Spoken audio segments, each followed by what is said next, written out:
సంవత్సరాల తరబడి ఎన్ని మందులు వాడినా మీ మోకాల నొప్పులు తగ్గట్లేదా? ప్రాణ పెయిన్ క్లినిక్ లో అత్యాధునిక చికిత్స. ఏపీలో కూటమి విజయం సాధించడం, మంత్రులు ప్రమాణ స్వీకారం చేయటం, వారికి శాఖలు కేటాయించడం జరిగిపోయాయి. ఇక ఎవరి నియోజకవర్గంపై వారు దృష్టి పెట్టారు.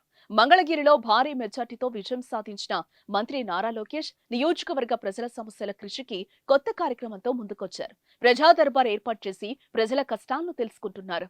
ఉండవల్లిలోని నివాసంలో ఉదయం 8 గంటల నుంచి ప్రజా దర్బార్ నిర్వహించారు. వివిధ రకాల సమస్యలతో సామాన్యులు పెద్ద ఎత్తున తరలివచ్చి మంత్రి దృష్టికి తీసుకెళ్లారు. వారి సమస్యలను క్షుణ్ణంగా విన్న లోకేష్ త్వరగా పరిష్కారం చేస్తామని హామీ ఇచ్చారు. ఈ మేరకు సమస్యల పరిష్కారానికి ప్రత్యేక యంత్రాంగాన్ని కూడా ఏర్పాటు చేశారు.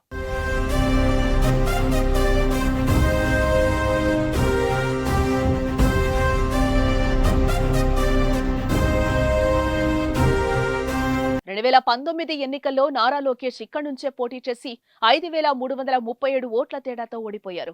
ఓడిపోయినా నియోజకవర్గాన్ని వదలకుండా లోకేష్ పనిచేశారు. పట్టుదలతో ఆ నియోజకవర్గంలోనే తిరిగారు. ప్రజలకు అందుబాటులో ఉంటూనే వారి సమస్యల్లో పాలు పంచుకున్నారు. అమరావతిని అన్యాయం చేసిన సందర్భంలోనూ మంగళగిరి నియోజకవర్గ ప్రజలకు మద్దతుగా నిలిచారు.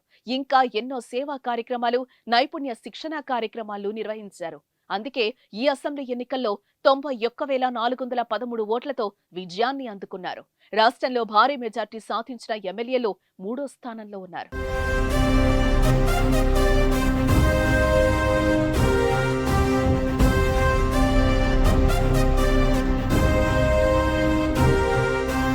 ఇక గెలిచిన వెంటనే లోకేష్ తనదైన శైలిలో దూసుకుపోతున్నారు. ప్రధానంగా నియోజకవర్గ సమస్యలపై దృష్టి సారించి వాటి పరిష్కారానికి కసరత్తు చేపట్టారు. ఈ క్రమంలోనే ప్రజా దర్బార్ కార్యక్రమం నిర్వహించారు.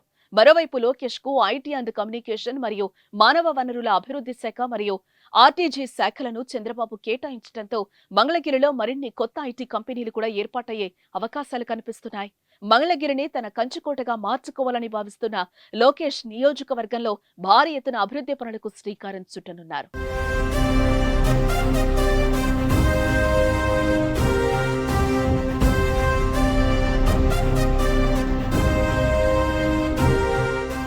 సుమన్ టీవీలో మీ పర్సనల్ అండ్ బిజినెస్ ప్రమోషన్స్ కోసం కింది నెంబర్కి కాంటాక్ట్ చేయండి.